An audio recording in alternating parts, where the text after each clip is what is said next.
Hey everyone, thanks so much for downloading this top 10 interview questions guide. My name is Ben. I'm the founder of Zeboda. We've been staffing from Central, Eastern Europe, and Latin America for the last year and a half now. If you end up Googling anything around interview questions, you're going to get a ton of different answers. These are just a few of the ones that we've utilized in the past in the thousands of different interviews that we've done, and they've helped us make 50 plus successful hires for our clients. There's a bunch of different ways to do this. We just found these top 10 are the best ones that we've found and basically battle tested in our interviews. I'm going to break it down into two sections. There's going to be the first six, and then there's going to be the last remaining four. I thought about shooting a super professional and thought out video for this. I wanted to do a little bit more off the cuff, a little bit more authentic with this video. Let me know if you like this video style, and I'll be dropping more on my YouTube channel.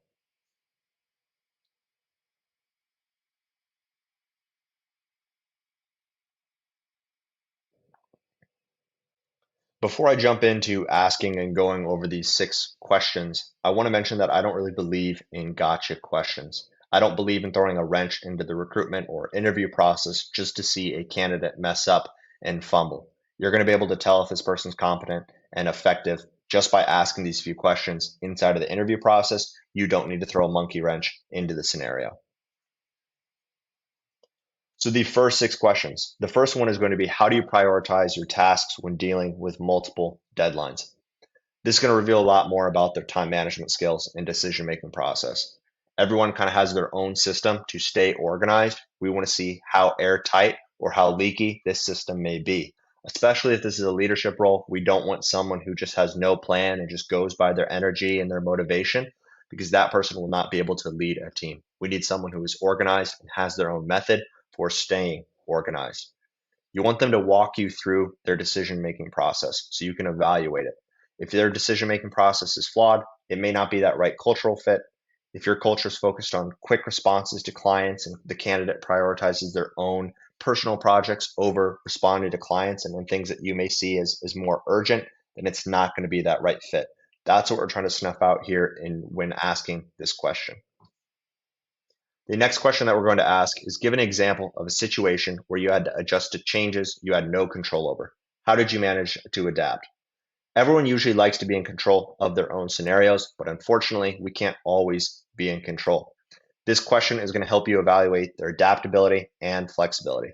It's very easy to be able to change the circumstances or change a scenario when you have complete control over it, but the majority of times we're not going to have control over a scenario. So we want to see how this person deals with that adversity and how they actually adapt to roadblocks in their way. It'll also help you gauge the emotional intelligence of the candidate.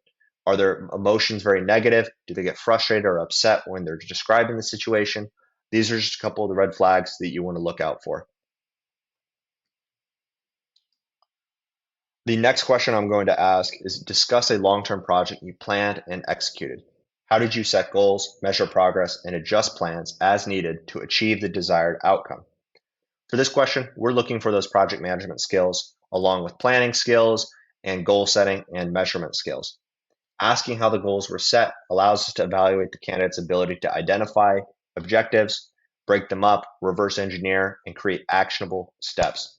This is extremely important when we're hiring a more advanced or autonomous role. If they're leading a team, we need to make sure this person can set goals and hit them.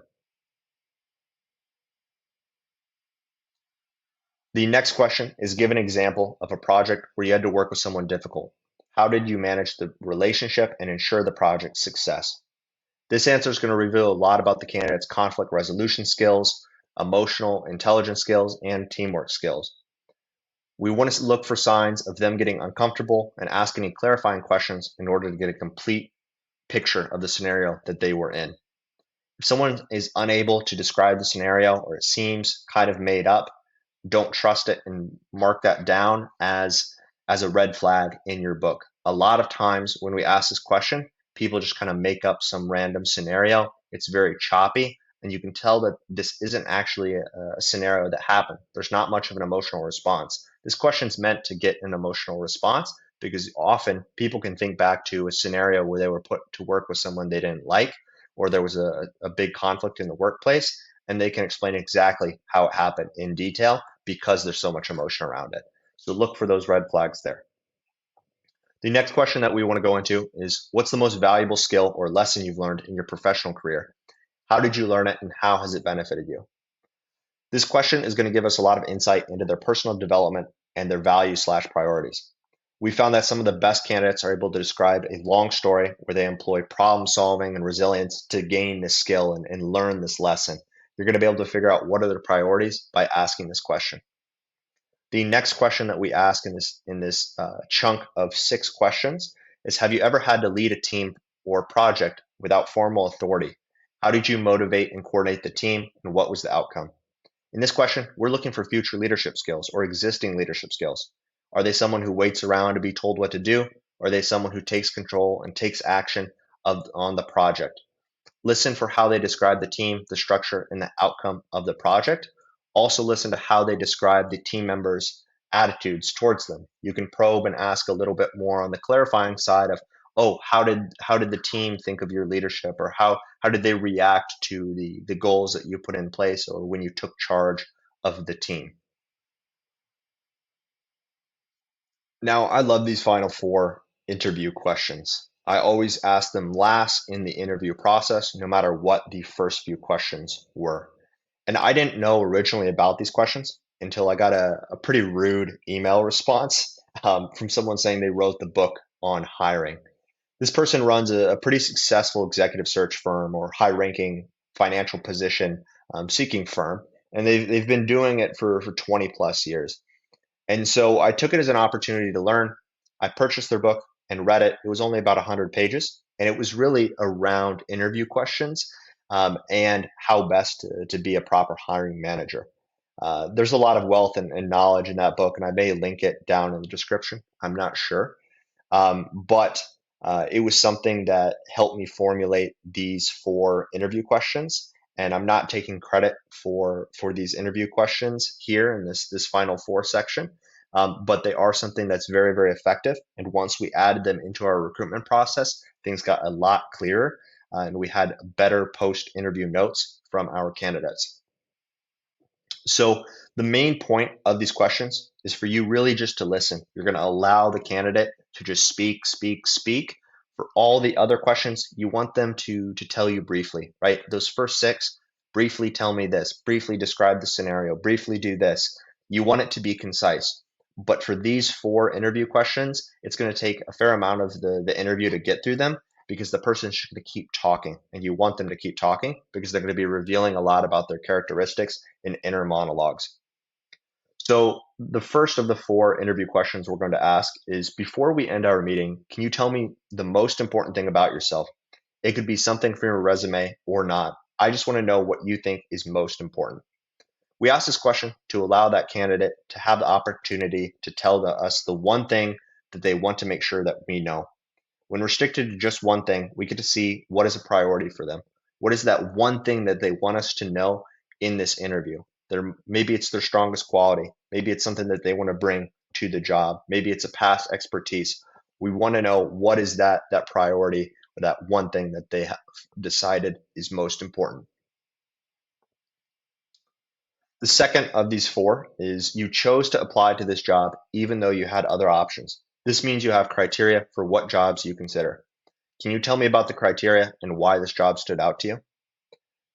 The answer to this question will literally tell you exactly why the candidate's here today, why they're even on the call. They're telling you exactly why they pursued the opportunity to work with you further or pursued this interview process further. It gives you an understanding of why candidates are even responding or applying to your jobs. So in the future, when you have to go post more jobs and recruit more people for your company, you're going to have a better understanding of what actually makes people who are your culture fit click and apply to your jobs. So this is golden in this scenario. One thing I want to add is they also tell you some of the characteristics that they look for in a job, which is great, right? So for us, a lot of our candidates love remote jobs. That's a big draw for us. They don't want to work in some office here in Central or Eastern Europe. They'd much rather make more money working for an American-based company and working remote back home, hanging out with their family, enjoying the time difference, making the most of their day to day. The third question is: I want to ask about your deal breakers for a new job. What are the things that would make you regret taking a new job, or the things that you couldn't tolerate in a new work environment? It's really easy to enjoy a new job. Everything is new. Human beings love novelty, right? There's a lot of excitement in it. This question will help eliminate bad hires. So imagine your culture is very fast paced and hard charging. If the candidate says they can't deal with pressure or feedback, or they don't want to be in a scenario that's like a hard charging type A personality culture, then you know it's not going to be a long fit, or you know it's not going to be the right fit long term, excuse me. We want to figure that out before we end up making that hire. Imagine you don't ask this question. Then you don't actually know what bothers this person and forces them to actually turn in their 2 week notice, right? So that's why we ask this question. The fourth question is a little bit unique, and it's a more fun one as well. What do you like to do in your free time when you're not working or involved in work projects? Has this changed compared to other times in your life? This question is a bit unorthodox, like I mentioned, but it offers a chance to see the true face of the candidate. What they choose to do in their free time is probably what brings them the most joy. So analyze the types of activities they do in their free time and the types of characteristics associated with those activities. The answer to this question will bring you an understanding of their priorities outside of work. So when you as a team and you as a culture understand the priorities and what's important to each other, it allows to create a better, tight-knit culture, because you get an understanding of what are these motivators for people at work, and it makes it easier to motivate your team to success. So thanks so much for watching this video and again, downloading the guide. You may be wondering how we can help. We locate, vet, and interview talent globally, mainly in Latin America, Central Europe, and Eastern Europe to help you with your hiring efforts. We have 16 plus success stories. You can check them out here on our site. And if you're wondering where to actually find talent, we have a guide on the top locations to hire from in 2024. You can click and download that there. If you want to speak to one of our team members, just book a call here. We'd be happy to chat and see how we can help you best with your recruitment process. Thanks.